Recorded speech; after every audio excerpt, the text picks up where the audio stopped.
Radiovisione dal cuore sportivo. Alla guida Antonino Danna.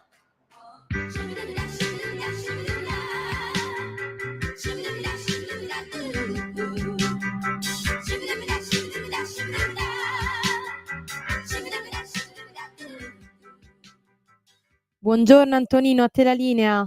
Buongiorno a te, Sveva carissima, amiche e amici miei, ma non dell'avventura. Buongiorno, siete sulle magiche onde di Radio Libertà. Questo è il Garage dell'Alfista, io sono Antonino Danna e questa è la puntata di oggi, sabato 8 di febbraio dell'anno del Signore 2025. I soliti caveat: date il sangue in ospedale, serve sempre, salverete vite umane, chi salva una vita umana salva il mondo intero. Il secondo appello, radiolibertà.net, è diventato un giornale online, quindi non mancate e visitatelo. Allora, noi oggi facciamo questa puntata per parlare di gomme. Sostanzialmente stamattina piove qua su, vi giuro, qua sta facendo un'acqua che la metà basta, non so nel resto d'Italia com'è il tempo, ma voi scrivetecelo 340 670 9659. E gomme vuol dire anche guidare in inverno. Ora, da che mondo è mondo, generalmente c'è la tradizione, c'è l'usanza, diciamo così, di avere un treno di gomme estive e un treno di gomme invernali. Le gomme invernali, lo sapete, hanno una particolare scolpitura molto profonda che fa presa sul terreno bagnato, sul terreno innevato, anche mediamente ghiacciato volendo, e poi se è una gomma MS, mud and snow, fango e neve, a quel punto potete tranquillamente arrampicarvi nei limiti naturalmente che la fisica, la vostra capacità di guida e la trazione dell'automobile vi permettono. Oltre certi limiti ci vogliono naturalmente le catene da neve. Però, come sapete, dal 15 di ottobre, se non sbaglio, fino al 15 di aprile, su alcuni tratti autostradali vengono richieste appunto o le gomme invernali oppure le catene da neve. Con il tempo, naturalmente, questo significa anche una spesa, perché voi sostanzialmente dovete gestire 2 treni di gomme, uno che fa servizio per 6 mesi all'anno e l'altro che lo rimpiazza nel corso della brutta stagione. Significa anche 4 cerchi in più, generalmente di lamiera stampata, magari non sono i cerchi in lega con cui comprate la vostra automobile.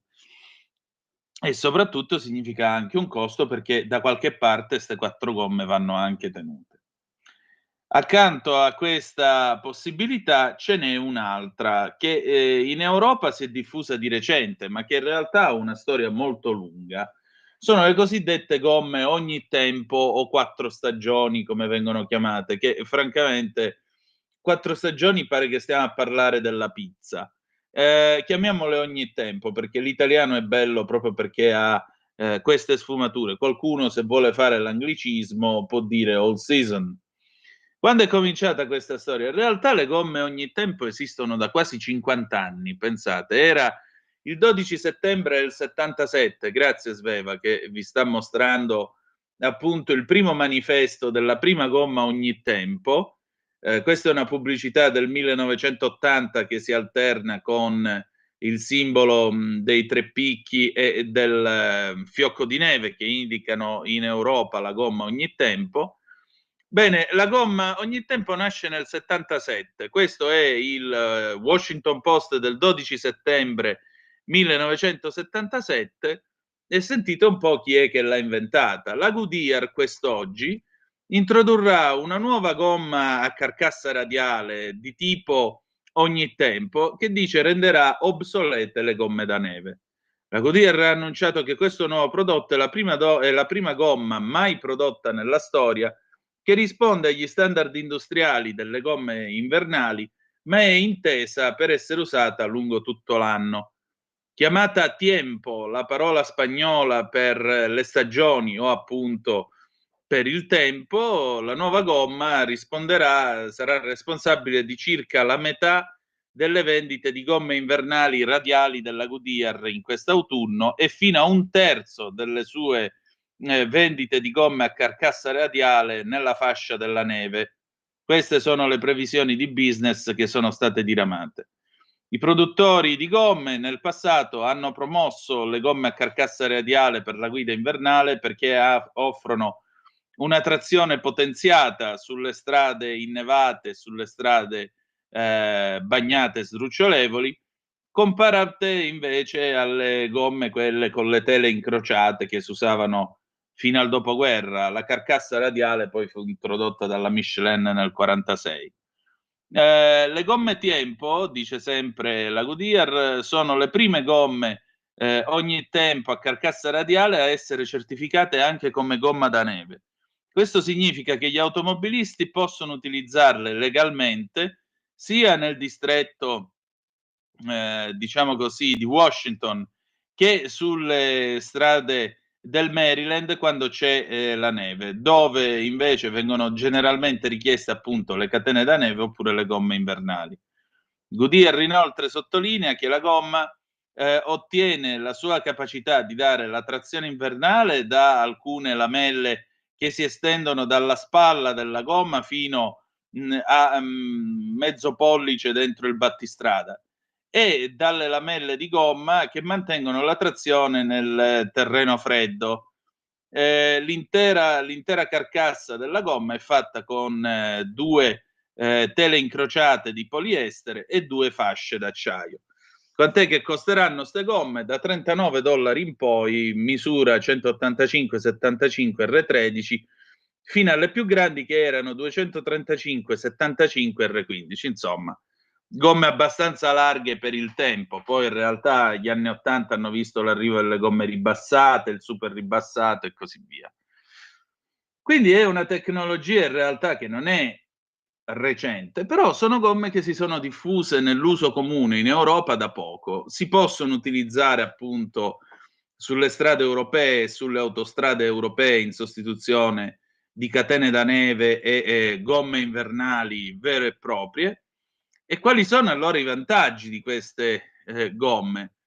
Intanto usano una mescola di gomma un po' più morbida e quindi questo permette a queste gomme di aderire indipendentemente dalla temperatura che c'è al suolo, perché chiaramente, diciamo così, tra -10 e 30 gradi queste gomme riescono a scaldarsi e quindi fare l'effetto ventosa e garantire la congiunzione tra l'automobile e la strada. Poi appunto ci sono queste lamelle, questi canali di uscita che permettono di spurgare tutta l'acqua che doveste incontrare lungo la strada.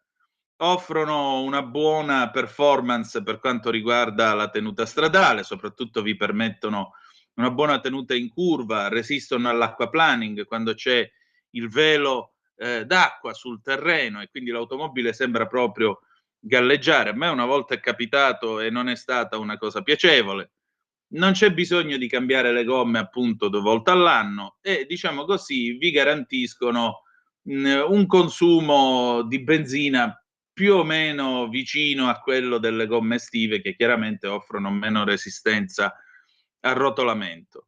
La particolarità qual è? È che dovendo fare un po' tutto, è chiaro che quando la situazione diventa fortemente innevata, diventa fortemente pesante, insomma la trazione che offrono è quella che è, ma non è certo quella delle gomme Mud Snow. Poi possono avere un prezzo un po' più alto rispetto alle gomme estive.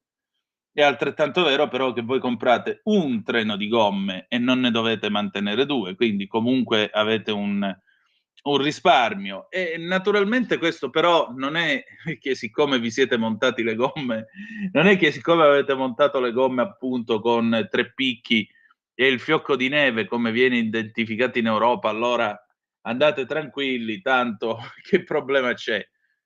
Significa sempre saper guidare sulle strade innevate, saper guidare soprattutto in questo periodo dell'anno. Che cosa vuol dire? Vuol dire intanto che state molto attenti nelle zone che sono in penombra, specie all'alba, perché vi può fare la lastra di ghiaccio per terra e voi non la vedete.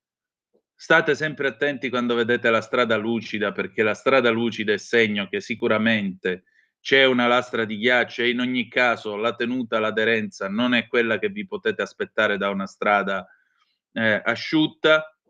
non frenate bruscamente, lavorate di freno motore, specie nelle discese, e di marce basse, quindi prima e seconda col cambio automatico, e sostanzialmente, se vi dovete avventurare in zone abbastanza solitarie, viaggiate col pieno fatto e con non solo le gomme, ma tutto il resto dell'automobile in funzione. Prima di tutto l'impianto di raffreddamento della macchina, perché il motore intanto deve arrivare a temperatura in un clima rigido. Una volta arrivata a temperatura vi garantisce che chiaramente vi offre le sue prestazioni come è giusto che sia, consumerà ovviamente come è giusto che sia, ma soprattutto vi fornirà l'acqua calda, diciamo così, che permette all'impianto di climatizzazione o riscaldamento, a seconda di quello che avete, di darvi il calore in macchina e quindi di conseguenza sbrinare i vetri, disappannarli, permettervi di stare in un ambiente al caldo, perché molto spesso si parte la mattina, io certe mattine vedo la gente che parte con i vetri che ancora sopra c'è la brina solidificata, gli hanno dato solo una grattata e così via. Quelli sono tutti è tutta gente che in realtà sta guidando alla cieca. È tutta gente che sta guidando alla cieca, specie alle 6:30 del mattino, può venirvi addosso senza tanti complimenti. Quindi mi raccomando, attenzione. Prudenza, efficienza sia delle gomme che naturalmente di tutto l'impianto di raffreddamento. Mi raccomando, qualche fenomeno ogni tanto toglie il termostato. Mi è capitato in un paio di macchine che ho avuto di averle prese usate e non avevano il termostato. La cosa più incredibile veramente, perché poi d'inverno quando va sotto zero, non solo voi non avete l'aria calda in macchina, ma il motore non arrivando a temperatura non rende, vi si accende la spia dell'iniezione, cominciano una serie di problemi. Quindi termostato, sistemare pompa dell'acqua, sistemare le cinghie che la comandano e così via, l'antigelo, quello giusto, verificato a livello, il motore che non va stressato quando lo avviate, quindi non tirate le marce, non fate gli eroi.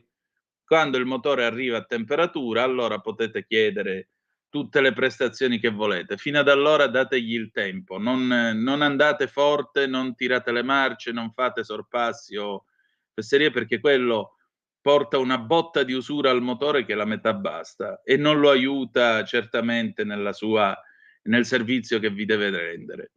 Detto ciò, insomma, buon viaggio, è un tempo freddo, però noi il 15 febbraio ci ritroveremo.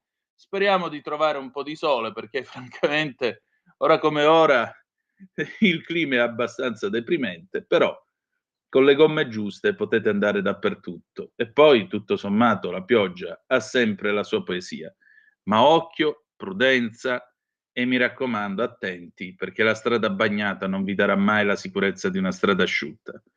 Bene, sono le 9:59 minuti. Io direi che la nostra trasmissione di oggi si concluda qui. Che dire di più? Grazie per essere stati con noi. Lunedì alle 18:05 abbiamo Zoom, se no con il garage dell'Alfista ci ritroviamo comodamente sabato prossimo 15 di febbraio alla solita ora. Grazie per essere stati con noi. Grazie Sveva e ricordate che the best is yet to come, il meglio deve ancora venire. Vi ha parlato Antonino Danna. Buongiorno. Avete ascoltato il garage dell'Alfista.